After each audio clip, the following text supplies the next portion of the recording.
Hello. Good to see you. Yeah, I wear several hats, and TechChill is one of my hats. And yeah, as an online conference, we have one job only. We have to be online, and we struggled with some technical difficulties, and I was like, but it's over. So let's move on. I'm super happy to see so many superhero capital portfolio companies on the panel, and I would like to kick off the topic with we are talking. So we are talking about remote work, and I would like to ask everyone in the panel to give a quick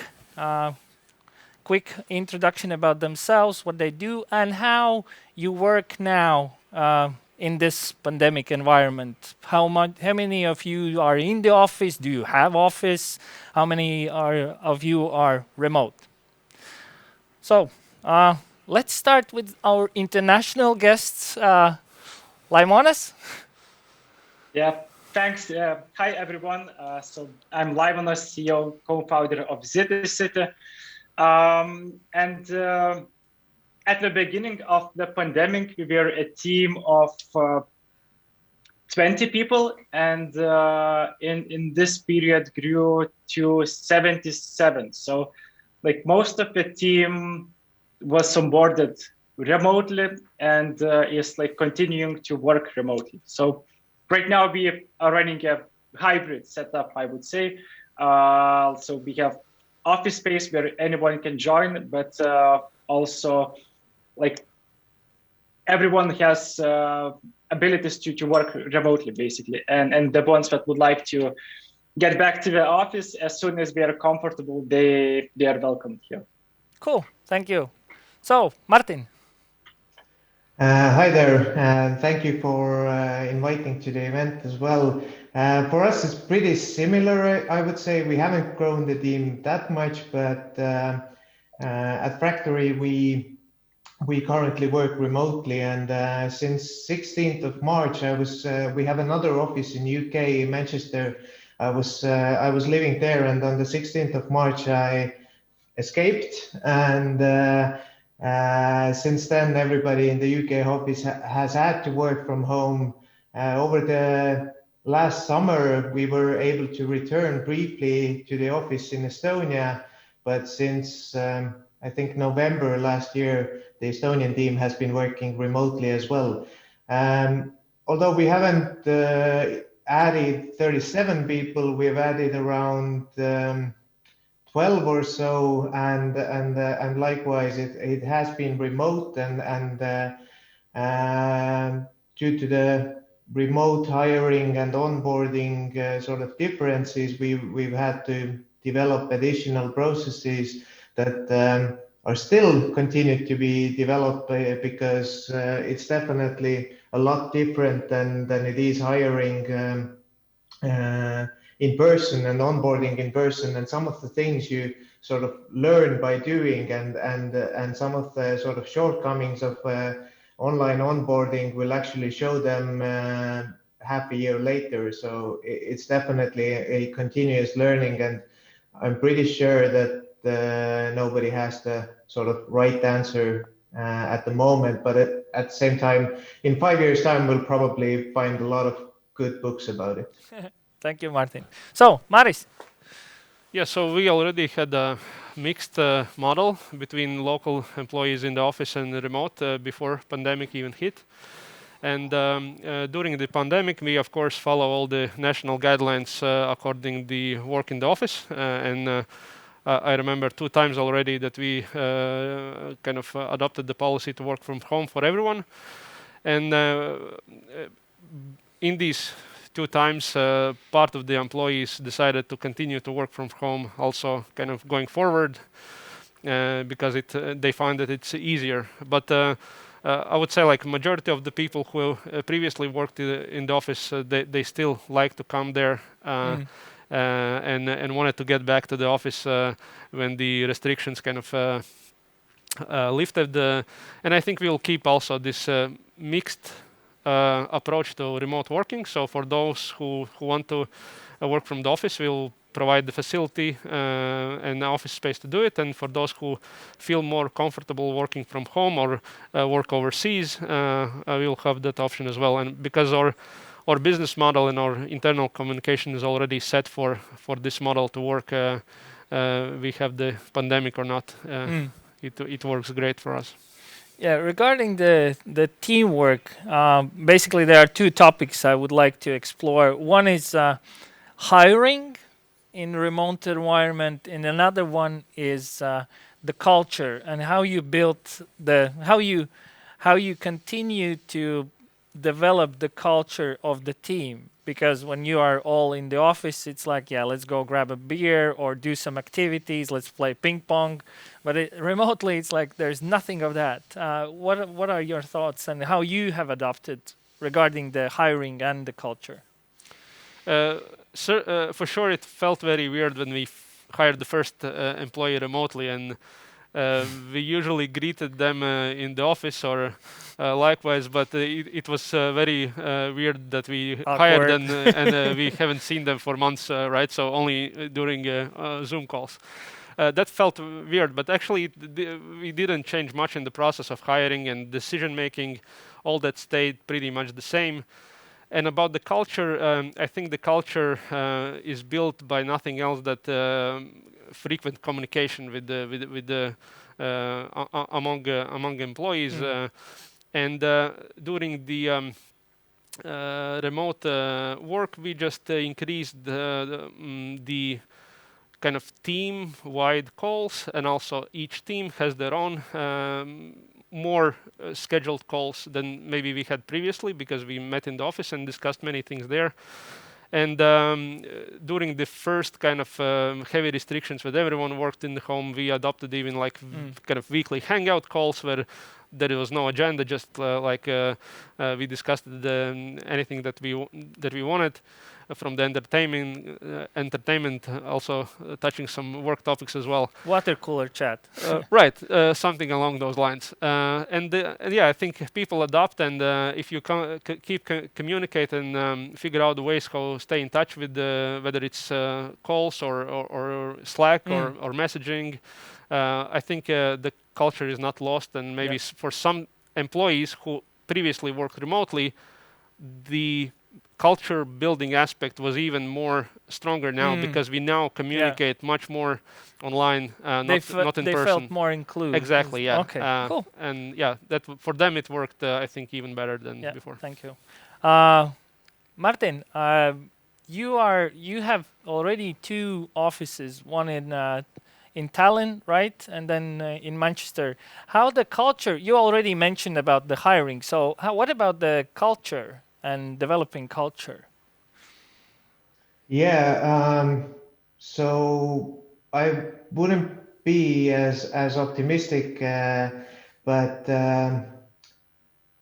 I'd say it's a very hard work, and I guess it depends from company to company. At the moment, our sort of account management and sales and supply management teams have to work very closely together, and there's a lot of information that they need constantly. They need to process constantly. So the technology we are building is relatively complex, and the account managers are essentially there to fill the gaps in the technology. So in order to sort of provide all the knowledge, then there needs to be a lot more communication than actually is possible online. So there's definitely a lot of things sort of getting lost. I think the sort of good side is that the people we have in our teams, they're very much trying their hardest to keep in touch. Now, the things we have tried to sort of elevate the culture and the sort of human connection are things like in Slack we have a separate channel for which is named Coffee Corner. So whenever somebody feels that they want to take a break, they start a call there, and anybody can join. but I must admit it's not overly popular. It doesn't replace the real sort of water cooler or a coffee machine where you just sort of happen to be together with people and the conversations are more sort of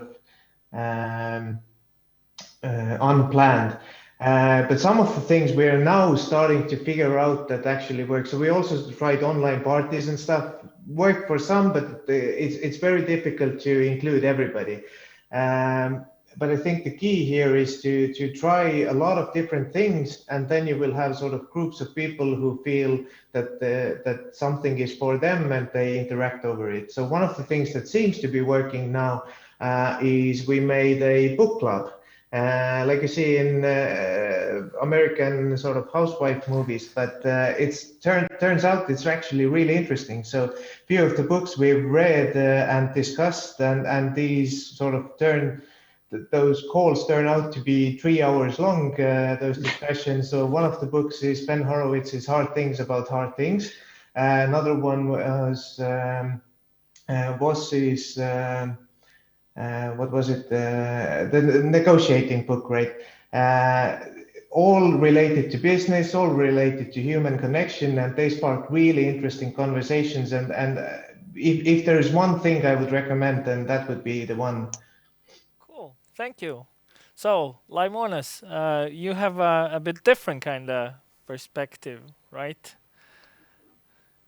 So like, thanks Martin for recommendation of the book club.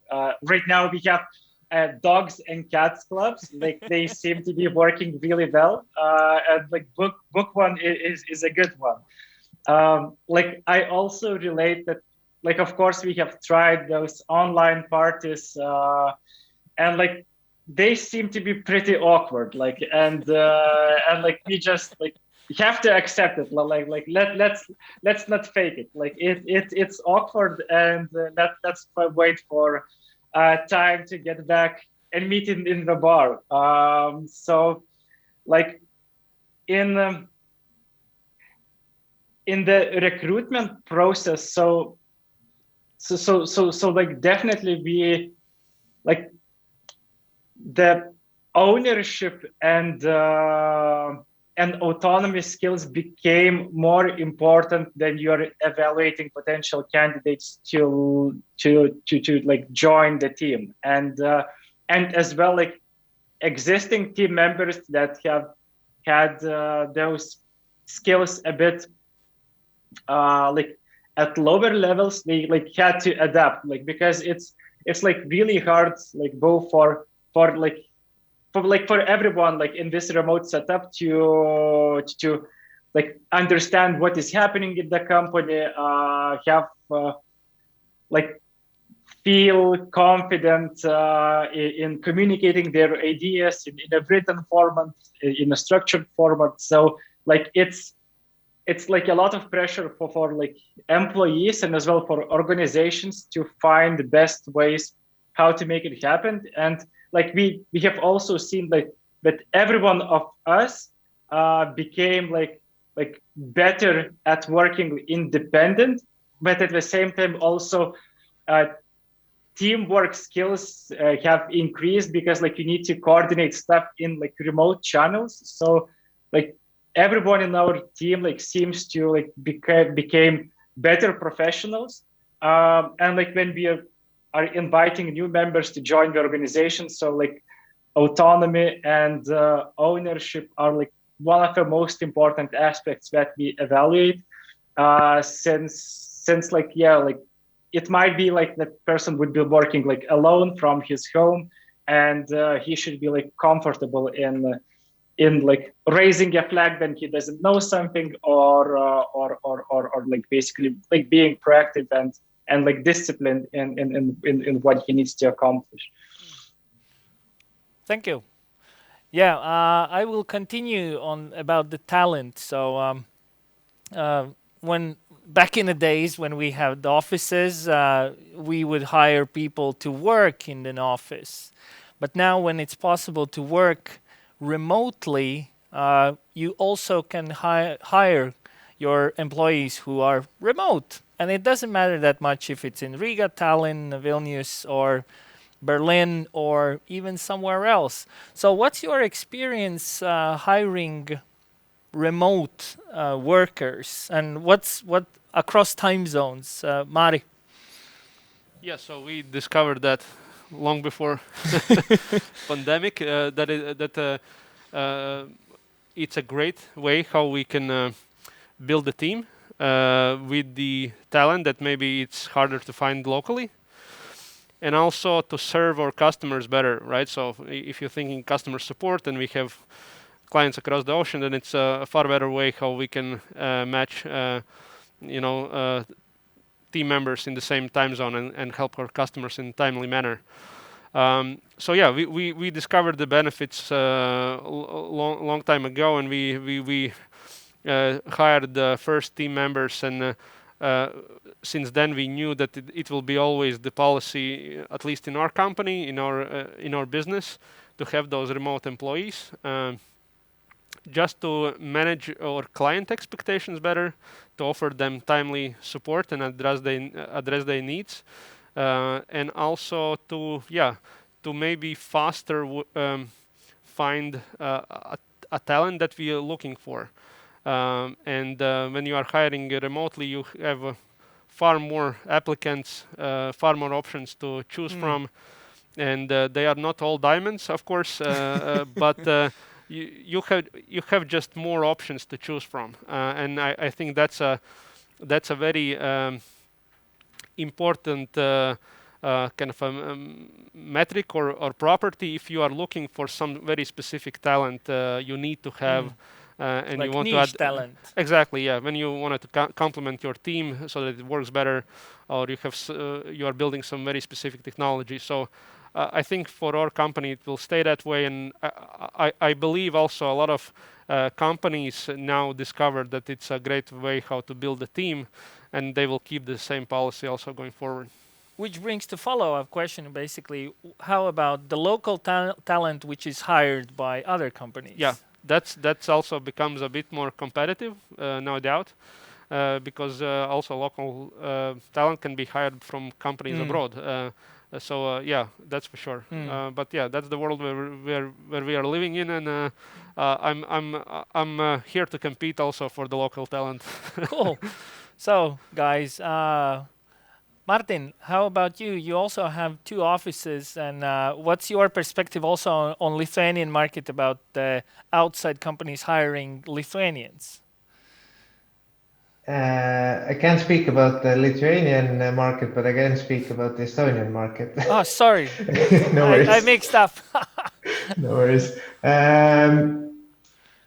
In Estonia, I think we have a lot of sort of local companies who are moving really fast and present really interesting opportunities. So I'm not hearing too much about the talent moving elsewhere. Obviously, there are people who do move elsewhere, or in case the company from Estonia is moving abroad or opening another office, then people definitely do use that option. But I think that at the same time, at least in Estonia, the problem is more on the side that everybody is competing for the local talent and the very specific talent, which is mostly R&D and software development related, because nobody's coming to Estonia to hire salespeople. We all know that Estonians are not good salespeople, so they come here for developers, right? And we obviously have to compete for the same market, but we definitely branch out whenever possible. So one of our first developers actually was living in Brazil and moved to Estonia to work for Fractory. We have one guy in the middle of Russia who's working with us. Brilliant guy, definitely one of the smartest at Fractory here. So we're definitely open, but at the same time, I must admit that even through the pandemic, we have remained in the sort of office school of thought. So we actually think that while it's possible to work remotely and do that well, depending on the company and depending on what you're doing and how you're doing, sometimes there are things that you can't beat the office. So in our case, we don't have a clear sort of understanding where we want to go or exactly the task or how exactly we are solving. So you can see two whiteboards behind me. You can't replace that. It's very difficult. So thank you, Martin. Yeah, I like the term school of thought, office school of thought. So, Laimonas, which school of thought are you? Like we are pretty open about it, but like till now, like we are able to find to fill our roles in markets where we operate. So right now we operate in Lithuania, Latvia, Estonia, Poland, and France, and like most of our roles are either like operations and support or commercial people, and we are hiring native speakers with native know-how in those markets for like central low roles like research and development. We were lucky enough to find colleagues in our headquarters in Lithuania. Right now we have like a number of open positions that we are like mainly hiring in like markets where we operate. Like we are open to hire as well in a broader spectrum, but like we haven't yet unlocked. So like we are like still like haven't used the full potential in the markets where we are right now. So we are open for it, but haven't yet like reap the benefits of it. So yeah, like everyone is from like markets in which we already operate in. Thank you, Laimonas. So as a final, I would like to ask you, like, what's your take how things will evolve? Like, we will go sort of back to normal, but what do you think, what will be the new normal, and what would be one key advice you would give to the companies who are working remotely and how to foster the culture? So, Mari? Sure. It's an interesting question. And I think a lot of people now, they discover that there is this like other option, how you can work. Office school of thought is not the only one. It's not the only one, yeah. And people are now are forced to discover or want to discover or exploring this new way of working. And of course, people are people, right? You cannot force, if you want as a manager or a company one policy or another, you need to work always with the people and hire good employees. And I think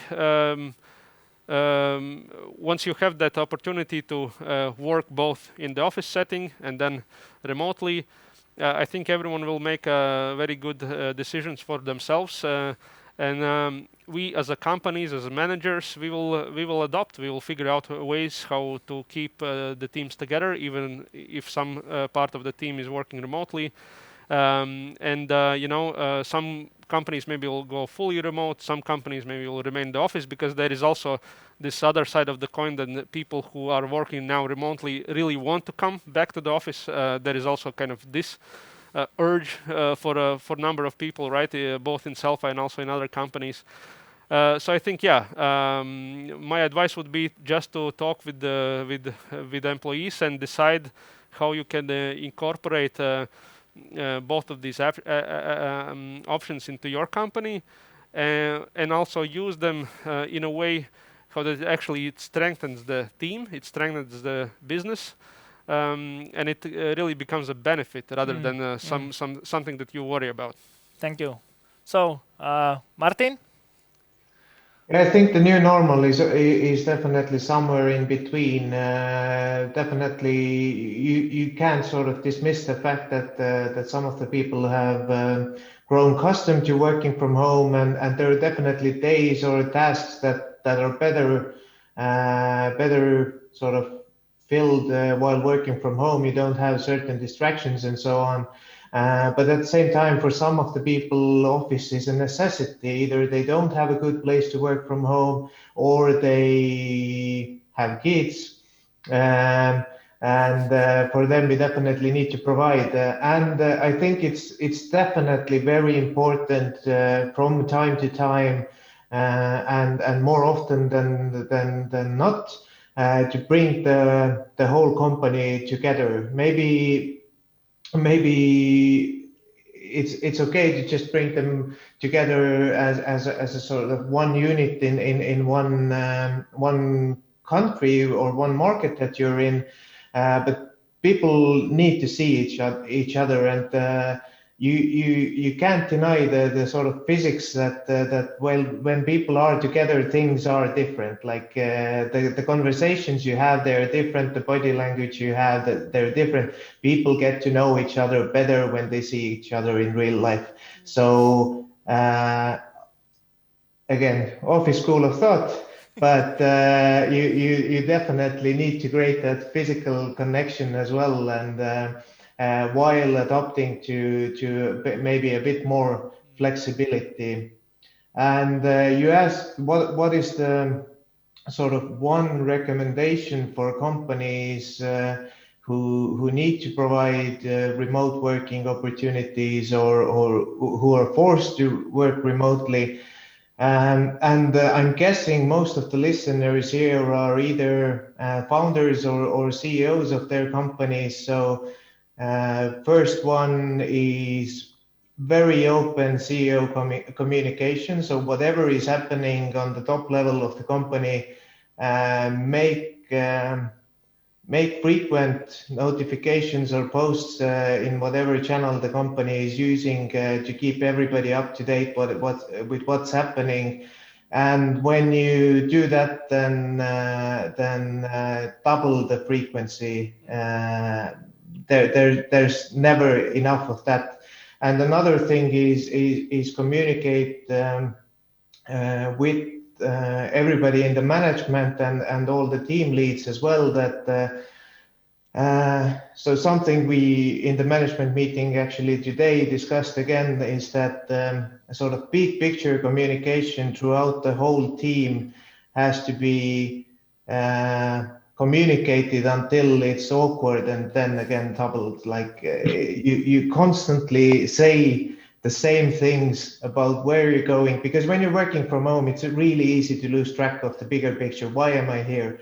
Everything becomes sort of the same, but opening and reminding that big picture becomes a necessity more so than working from office, I would say. Thank you, Martin.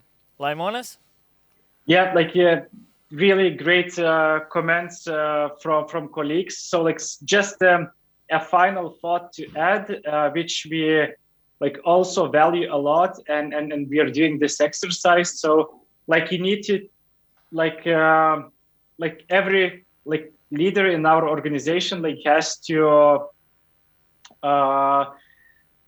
make sure that mental health levels in their teams are healthy, because when most of the team members are working and living from home, in this boundary between life and work is basically gone. So for some colleagues, you need to help to pace them out a bit, and basically talk with them, how are they are feeling, and basically how are they doing, because it's pretty tough to work and live from a same location. While at the beginning for everyone it was a honeymoon, I can sleep and work from the same bedroom, but in reality people tend to overwork, and there is a high risk of burnouts, and you don't want to have this. So try to spot it and prevent it as an advice. Super. Thank you, guys. In a sense, there's nothing new. It's all about humans and communication. And I hope as Martin said, 5 years from now, there's gonna be a lot of books written about this. Regarding the parties, as TechChill, we thought hard about organizing the legendary TechChill party, and we decided that it's not gonna happen. You cannot have that vibe. So thank you, and see you Thank in you. upcoming weeks around.